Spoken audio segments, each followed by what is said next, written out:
Hi guys, my name is Ilona Gavez and today we are in Trieste at Goran Viler Hair SPA and we will talk with one of the very successful hairdressers even in the world, Franceom Viler. So Franceom, how are you today? I'm very good. Thank you very much, and thank you for having me. Thank you. We will start with your beginnings. So my first question is what motivated you to pursue a career in hairdressing? Well, actually, in my case, it was pretty funny. So my father is a hairdresser, so obviously it was potentially possible for me to start this career. But that wasn't the main intention at the very beginning. I studied economics. I wanted to do a different path.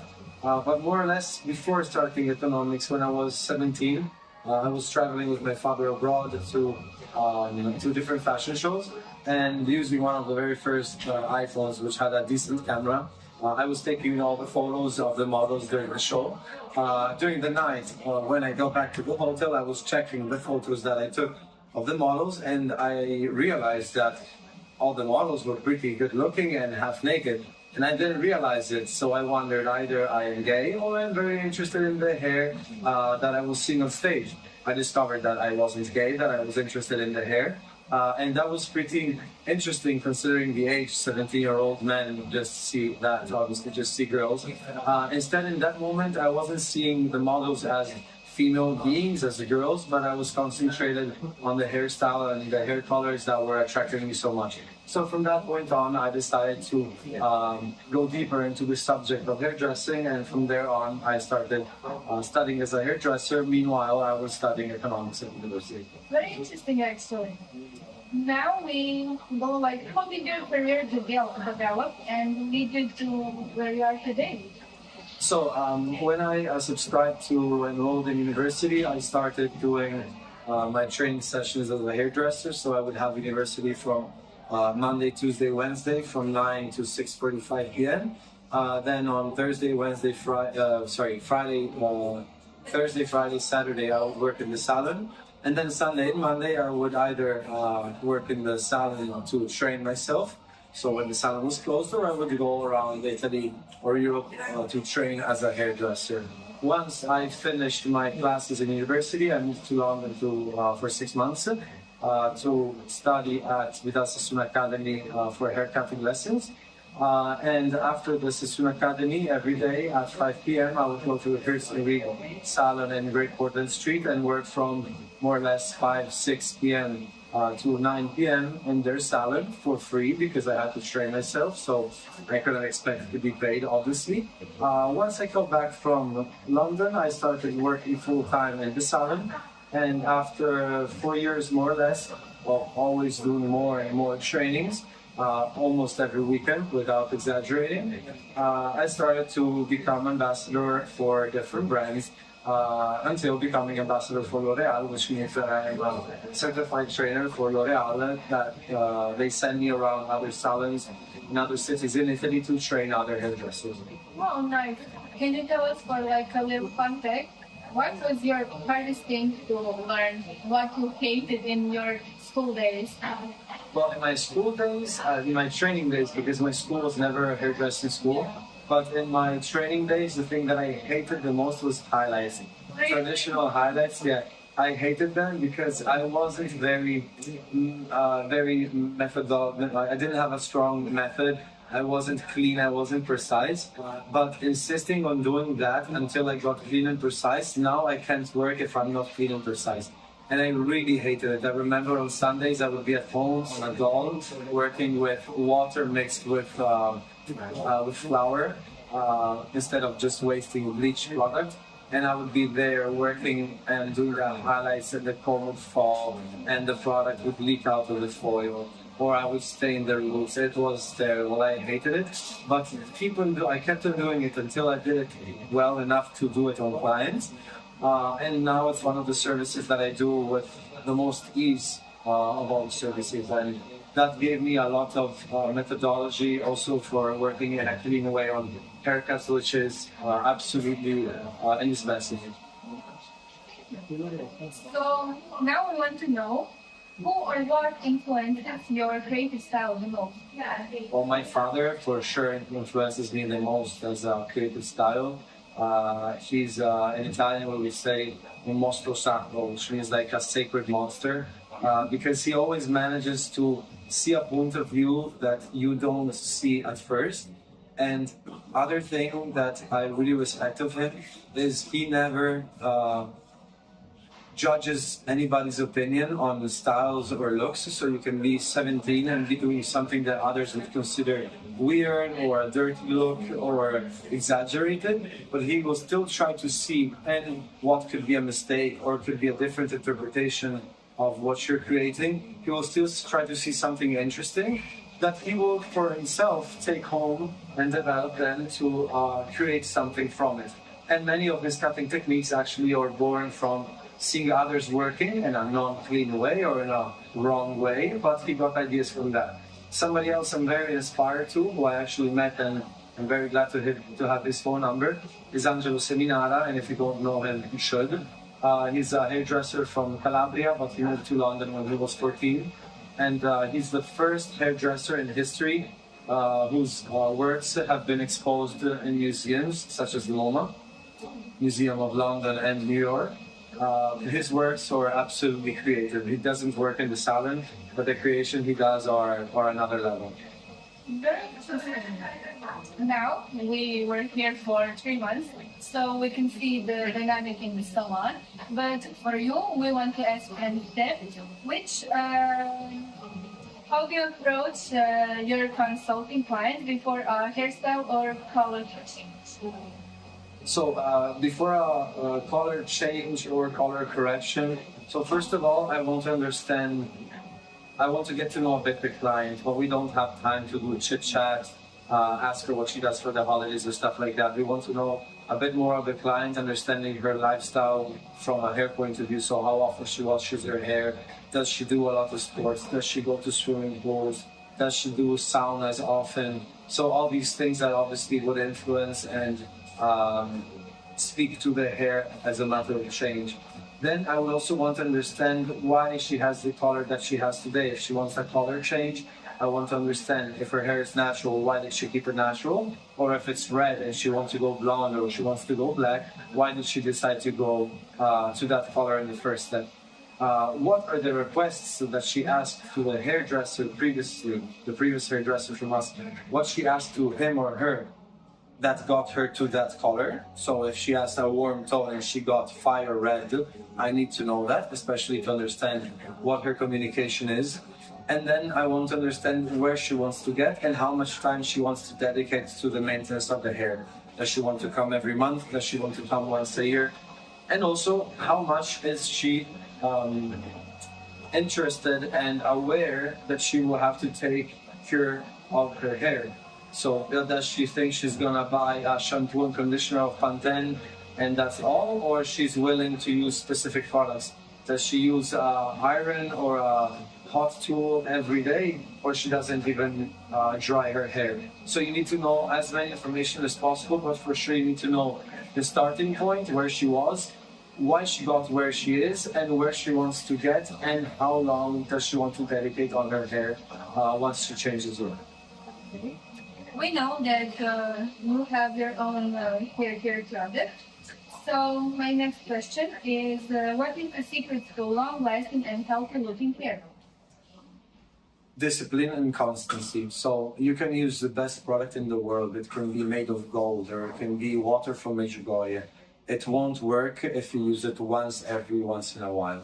So if you have a reconstructing conditioner and you use one time a week a reconstructing conditioner, the other 3 days you don't use anything, or you use a cheap conditioner, no matter how good your conditioner will be, you won't reach any result. So the constance and constant use of a product is the only way to reach results.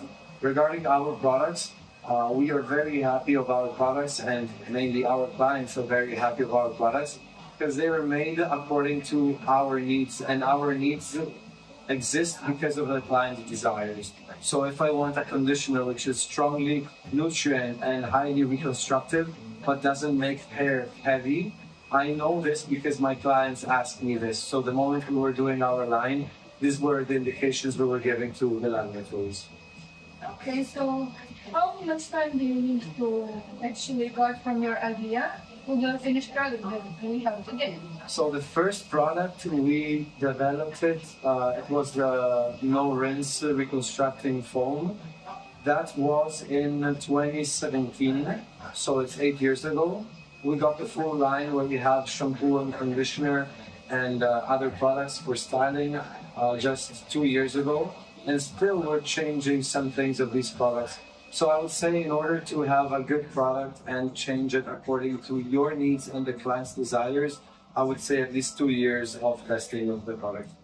Very good, but you have your product to sell, but we cannot find it on like online stores or somewhere. Do you maybe planning on doing that in the future? Yes, our interest and goal is for having an online e-commerce in order to sell these products.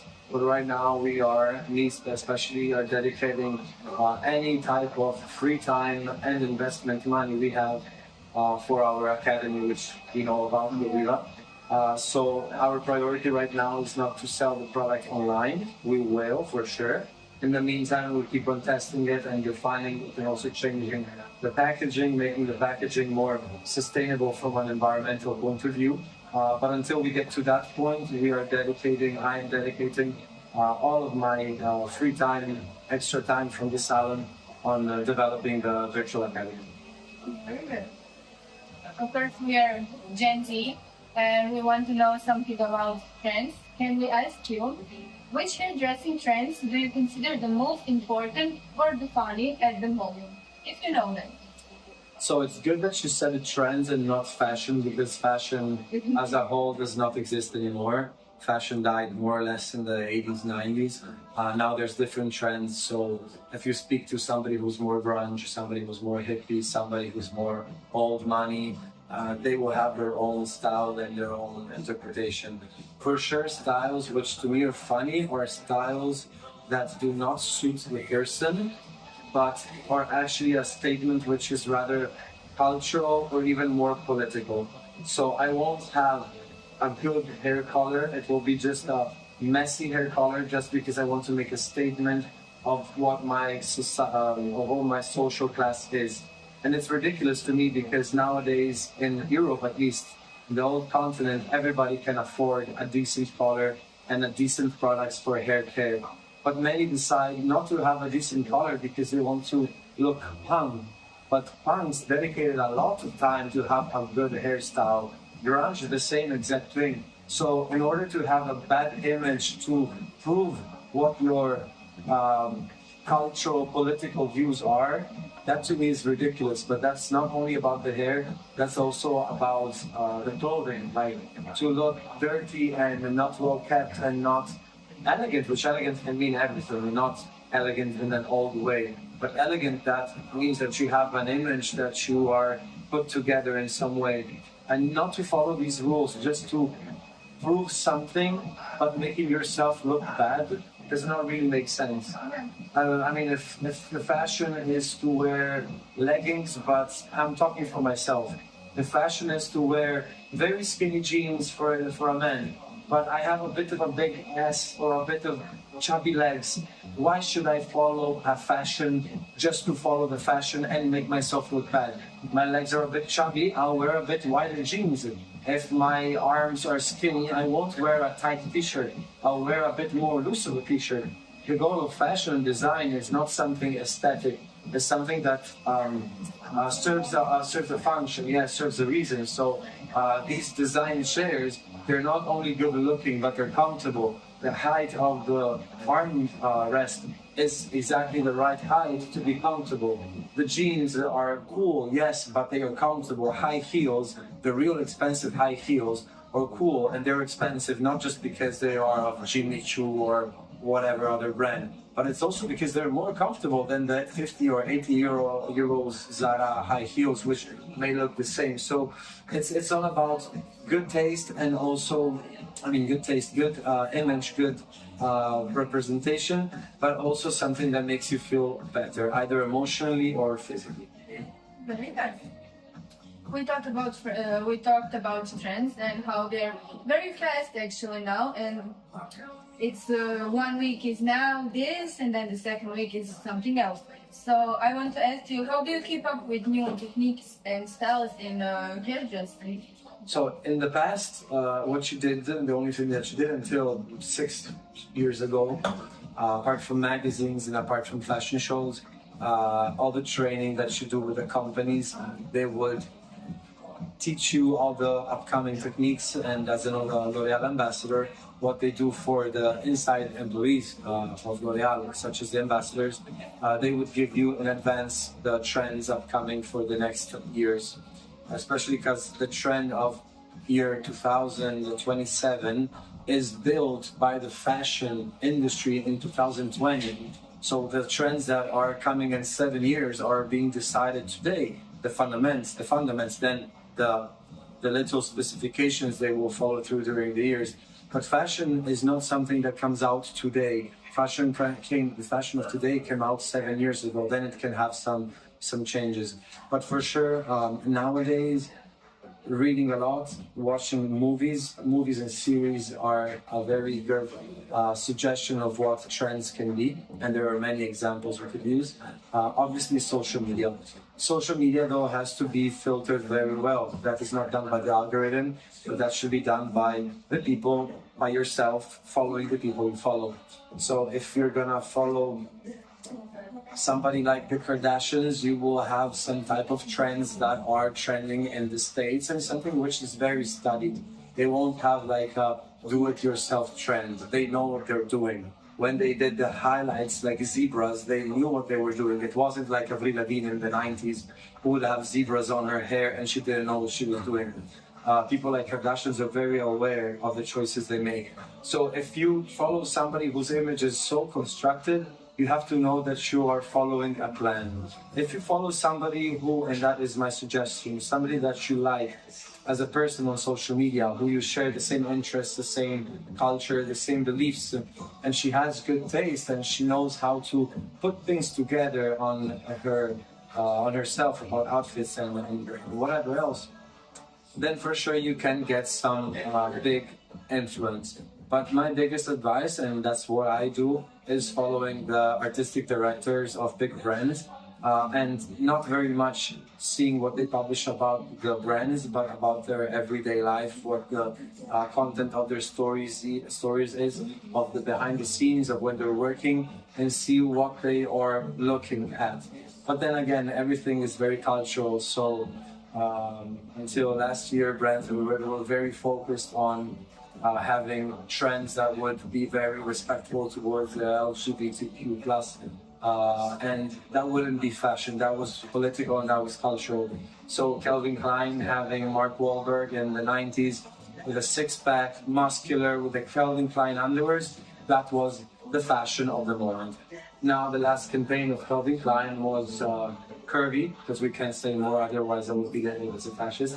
Curvy girls and boys, who that was demonstrated as the new trend. So the new trend is not wearing Calvin Klein, but it's wearing Calvin Klein, and it's also for curvy people. And it's good to be curvy, no problem on that. Whether it's healthy or not, that's another topic. But fashion, the good thing of fashion is that fashion is for everybody. Fashion is not only for skinny, anorexic people, or obese people, or muscular people. Fashion is for everybody. Then obviously you have to understand that if you like a type of fashion which goes for anorexic people or curvy people, you don't have to become anorexic or curvy. You have to have your own style, your own interpretation. Just pick up some suggestions of what the trends are. So apart from following artistic directors as the main suggestion, the other main advice I would give is keep your personality, don't change too much until you're younger. And I would say that for me, it was until my 25th year of life, more or less.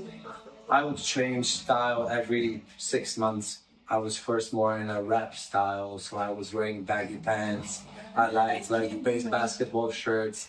Yeah, then I was more into a rock image. So I was wearing just ripped jeans with boots, and I had long curly hair with a beard, and I liked that style, but it wasn't suitable for my other company, the training company, for which I talk with owners of big companies who are always wearing a tie and a dress.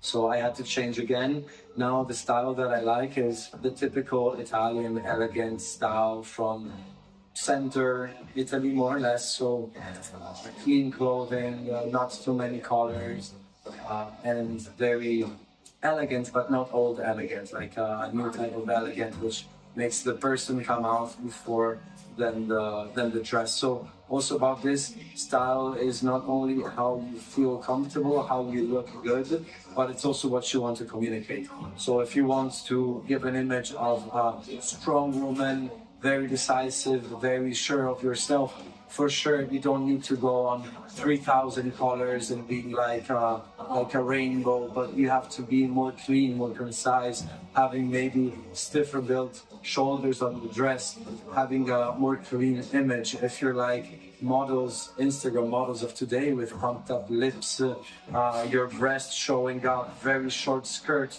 you think that's the proof of being a strong woman, but that's your image is trying to balance on something else. So if you're doing that, maybe you should ask yourself, and I did the same thing for myself. I was short, I grew up late, tall-wise. I grew up late, and I was always wearing like super skinny jeans, like indie style, like indie rock style. And it didn't look good on me because I didn't have skinny legs, but I wanted to show my leg because I was skinny. When I realized I was wearing skinny pants just because I felt bad of my health, of my tall, of my height, thank you.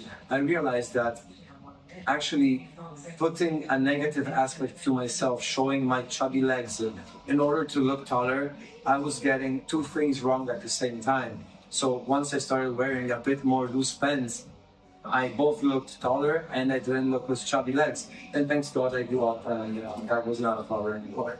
Thank you. That was very good advice actually for us younger teenagers. So you were talking about how everything is planned and how we can know what will be in the future. So my next question is, in your opinion, where is the hairdressing industry headed in the future?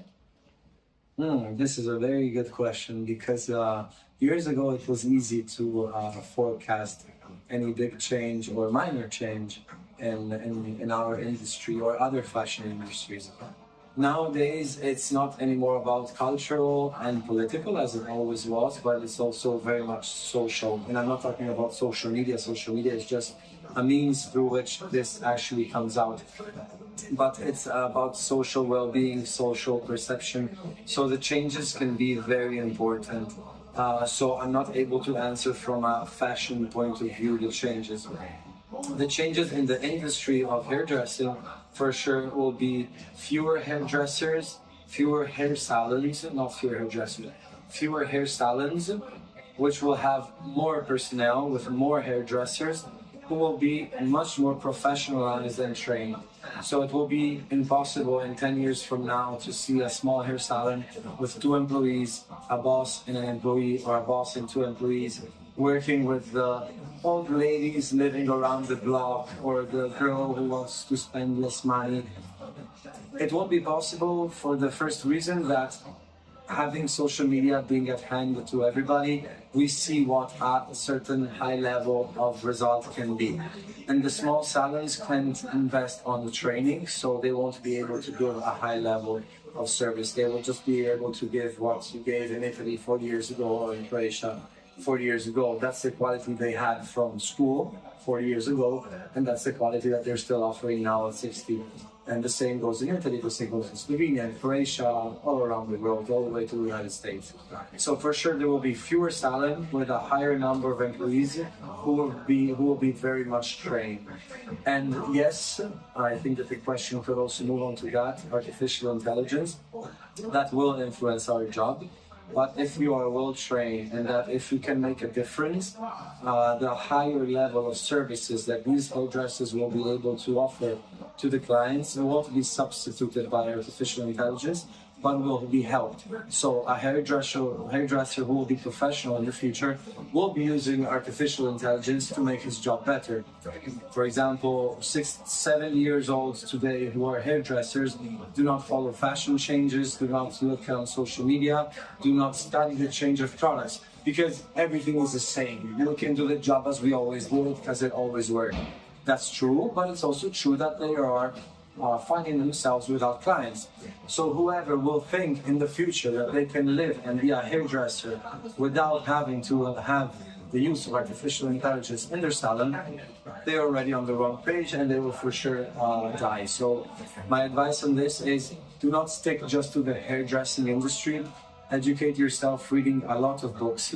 Educate yourself watching a lot of podcasts on YouTube or training videos on YouTube about the changes in artificial intelligence, because that is the direction the world is taking. And you know what guides the evolution is resistance. So more resistance people put on things, more the evolution will develop. More people said in the past, no, I want to ride a carriage with a horse. Better, the car industry is making cars so that they would take place of the horses and the carriages. So the more resistance people put, the more artificial intelligence will be part of our life. Okay, so next question is, do you have a personal work philosophy that you apply in the salon? A personal work philosophy. Yeah. I don't care of myself, I care of the client. So I don't know, my dog could have died, my girlfriend could have broken up with me. My grandma died at lunch break on a Thursday. At 1 p.m. she died, 1:30 p.m. she died. At 2 I was at work. I was crying between one client and the other, hiding myself. But it worked because the client, she had an appointment booked. She expected to get the work done. I did it to the best of my capabilities, not of that moment, but of any moment. And that's because if you start giving yourself any type of excuse, oh, my boyfriend broke up with me, oh, my dog died, oh, this happened, oh, that happened, then it's like, I can compare this to you to make it simple on cheating on relationships. So if you have a girlfriend or a boyfriend and you kiss somebody else, going from a kiss to ending up sleeping the night with them, there's no difference. You already cheated. You already once didn't respect your word, but it's not about your partner. It's about your word. The time that you decide, okay, I won't tell Ilona I cheated on her. I just kissed one girl, but I know I kissed another girl. If I do the hair to a client, not to the best of my capabilities, the client could still be happy about the work she got, but I know I didn't do the work at my best, my level. So the next time I didn't sleep a bit well enough, the next time I will have some problem in my personal life, I'll be used in giving a lower quality than what I can give. So my first work philosophy is to always give my best. The second is +1. So I don't give only the best, but I always try to give something more every time. I do this in the gym. I do this in the relationship with my girlfriend. I do this cleaning the house. Every time I clean something in the house, the time after, I try to make it a bit better. Then I don't always do it, but that's the goal. So always +1. So doing always my best, doing always a +1, trying to do a bit more than my best. And the final one, and I think it's the main thing I live on, is that anything is impossible, which I don't mean I jump out of the window and I start flying.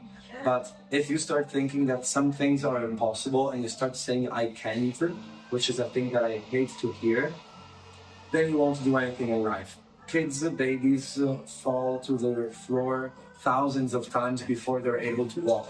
If they said I can't, they would be on a wheelchair for the rest of their life from when they're 2 on. So anything is impossible is what pushes you on. And that's also what brought me to creating the Virtual Academy. And about this, anything is impossible, I would suggest reading the book Jonathan Livingston. It's bird something, it's the name of a bird, Jonathan Livingston. It's very fascinating. Seagull, the seagull Jonathan Livingston. Why is it very fascinating? I won't give any spoiler about this, but basically it's a seagull, so a very simple bird who lives eating trash or lives eating food from the sea and does nothing all the day but sits on a rock, waits for the fish to come, eats it, and stays there under the sun all the day.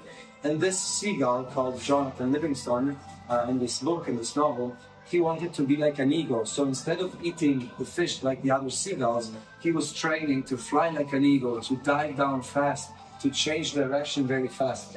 And he didn't stop until he managed to fly like an eagle. So to me, that's it's crazy. Like, you really go for it. Like, you don't stop for nothing. You just go until you manage it. And if you're young and you start giving up, you're dead. Like, you can't do anything in life. You have to keep pushing.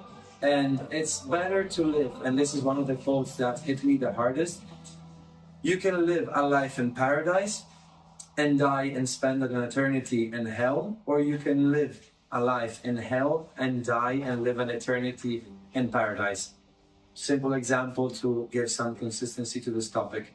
You can do drugs, you can drink alcohol, you can cheat on all your girls, you cannot study, you don't have to go to work every morning waking up early, and you enjoy life. We would all want to do that. I would love to go now out at 1 p.m, get drunk, go to the beach, cheat with my girlfriend, leave my family, move to America and enjoy my life. Yes, but in 10 years when I look back, I will ask myself, what did I do in this life?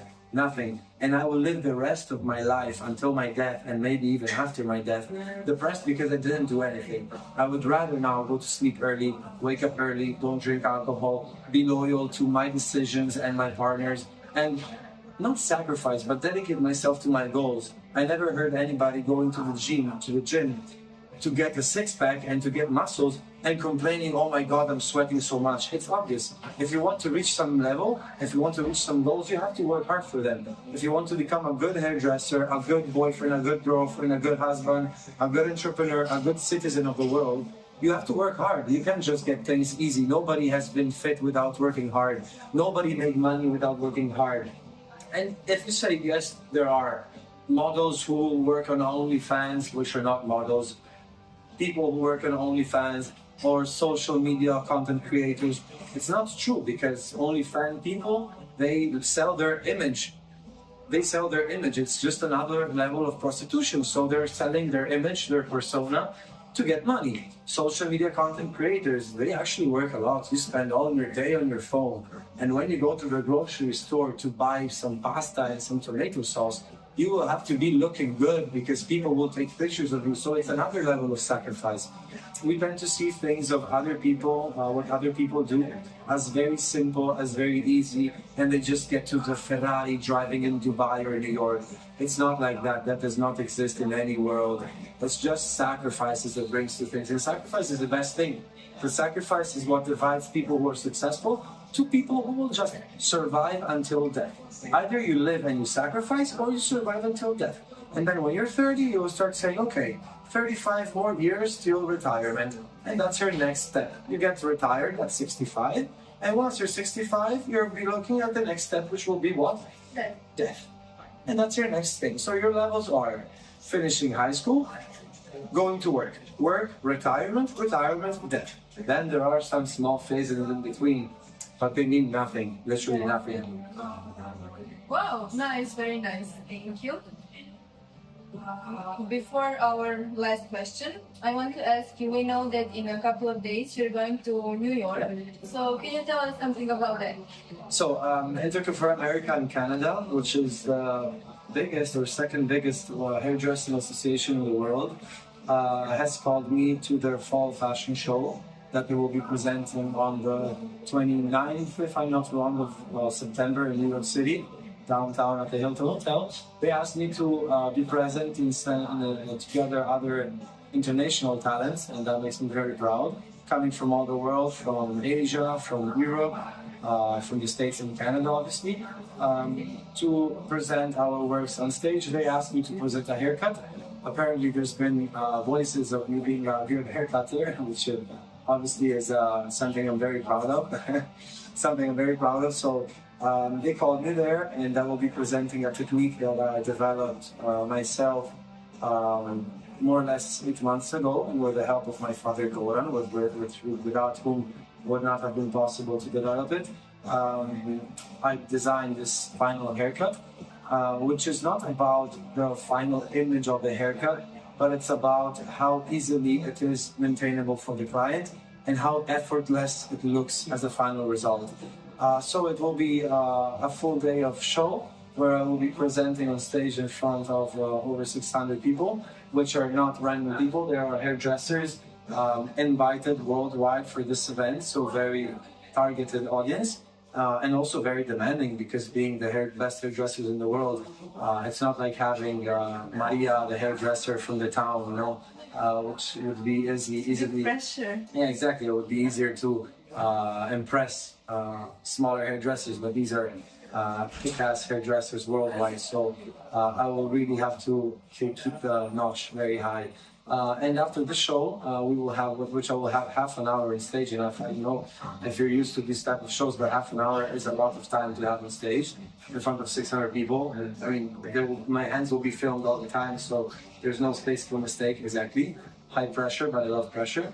And after that, we will have another room for 2 hours, which I will have 2 slots of 115 people coming in.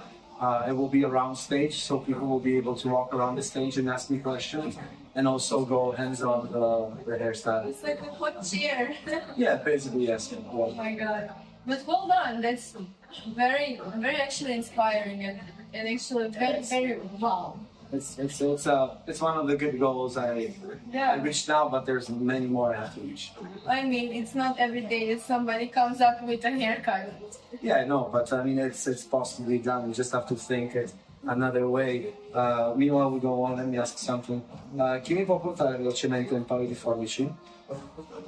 And for our last question, except you gave us many advices, but for the last, which advice would you give to young people just entering the hairdressing world? So entering the hairdressing world, I would say that training, like you can't stop training. If you haven't done a training day or a training lesson in a month, it's old. You're becoming old. So YouTube videos, there are many, but you also have to do hands-on things and be present in lessons and classes in order to improve yourself. But it's not about only improving yourself, it's also about entertaining yourself and contaminating yourself with other hairdressers, getting new points of view and getting new styles and new techniques, new points of view. I would summarize it to that, because without the training you're lost. And obviously training is not easy to do, because you have to dedicate your free time, you have to dedicate money for your training, and it's not easy to do it. That's one of the reasons, though, we developed Vodila, so the virtual academy where you can train using VR headsets and augmented reality. So whether you are tired or you're not very concentrated, you wear the VR headset and you will be catapulted into the training, and you will be seeing the trainers' hands working on the hair. And even if you're tired and you're not concentrated, it will be much easier to understand. And your colleagues here, Ilona, the other colleagues, tried it and they were looking at the videos in Italian, even if the language was different from theirs, and even if they didn't understand what the language was saying, seeing the point of view of the trainer, it made it much more easy for them. And I actually didn't have to explain them the techniques they were practicing before going on the models. They would go on the models, and once on the models or on the dolls, I would help them adjust some corrections, but the main part of the technique was already developed. And that is something that I'm trying to do to substitute and complete, actually, make it become complementary to the training, because physical training can't be substituted, but it can't be all of it, because you don't have time to travel to Milan or Rome every weekend, or London or Paris. It's too expensive and you don't have time and it's too tiring. So to complement that, we are developing this platform, which is already showing big proof and big results worldwide, actually. We have already clients in Australia, Italy obviously, and in Albania, and in Germany. Now we're having a test in the States this weekend. I'm seeing a customer in New York, separate from the show, so I'm going there for the show, but I'm also meeting other people for Goviva, the virtual academy. And what I was saying before, it's about this, so always have higher ambitions than what you can exceed. Last That one. much you can Not reach, yeah. only the show, but Yeah, because I mean, it's if you aim to have 50 euros a month of paycheck, you will get to 40. If you aim to have 40 euros a month, you will get to 20. If you aim of having a boyfriend who's a 9 out of 10, you will get a 7 out of 10. You have to aim for the hottest boyfriend, the hottest girlfriend, best salon, best image of yourself. I want to become super muscular. I will never become super muscular. I will become a bit less muscular than what I want, but I will still be more than what I am now. If I was like, okay, I accept medium muscular, I will be skinny. So you have to desire and call on yourself more than what you think you can reach. Otherwise, you will get just halfway. So yeah, training. Contaminate yourself with colleagues. Share your experiences. Don't keep your knowledge for yourself because it's useless. And share. I mean, our industry has always been about sharing knowledge and sharing visions and sharing points of view.